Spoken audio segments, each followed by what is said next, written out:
Akoze obulumbaganyi bw'okufumita Michael Sebowa ye Patel Samir Kumar Bai ow'emyaka 4 nga mutuuze ku Lugogo bypass era nga yakulira kampuni ya HJ Oil Uganda Limited.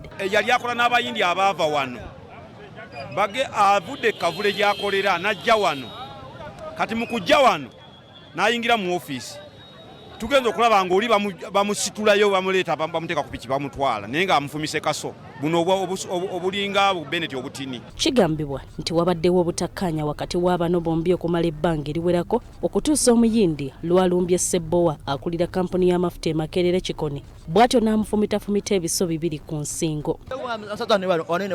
Omuyindi ono bandimukubyemu embooko nga 5 baddeyo ewaabwe bakolereyo effujjo wano fe tuli Bannayuganda okyakati abo abafudde ewaabwe batuyisa bibajja ne bakola effujjo bamuprotectinze. Omuyindi ono alumiriza Sebowa Okumuloga era y'ensonga lwaki asazeewo okumufumita akambe ave mu bulamu bw'ensi eno. Sebowa addusiddwa ku ddwaliro lya Hamar Medical Services e Makerere Kavule ng'ali mu mbeera mbi ddala ate oluvannyuma n'akyusibwa n'atwalibwa ku ddwaliro lya IHK Namuwongo. Tugeze okulaba omwana bamuteeka ku piki owulira ne bamutwala. Ebisooka tebutuwa mirimu ate ne butandika okubonyaabonya abantu kati weebuusa omusajja amusalidde.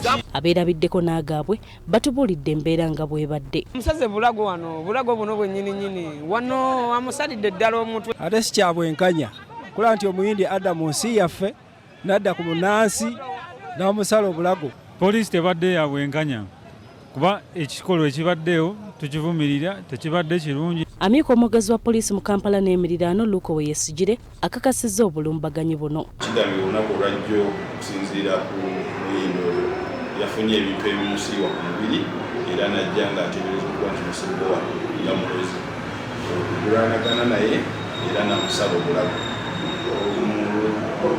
Sebowa yabisiddwa ku kalwaliro akali ke bayita Hamar Medical Services e Makerere naye nga yasobola okugirwayo okwongezebwa ku ddwaliro eddene. Kyokka alabudde nti abantu abafuna obutakkaanya basaanye baddukire nga mu b'obuyinza babataawulule. Okunoonyereza kukyagenda mu maaso nga poliisi yeewandikira omwami Omuyindi emuyina poliisi yaayo nga bigenda mu maaso n'okuba nti nekola ki enoonyereza ku nsonga eyo ey'okugezako obutonde. Tukivumirira ekikola kino oba olina ekintu kyonna ky'oteebereza okuba nti omuntu akituusizaako tolina kukozesa lyanyi wabula okunoonya ngeri ki oyita mu mateeka kuba nti nekigonjoola.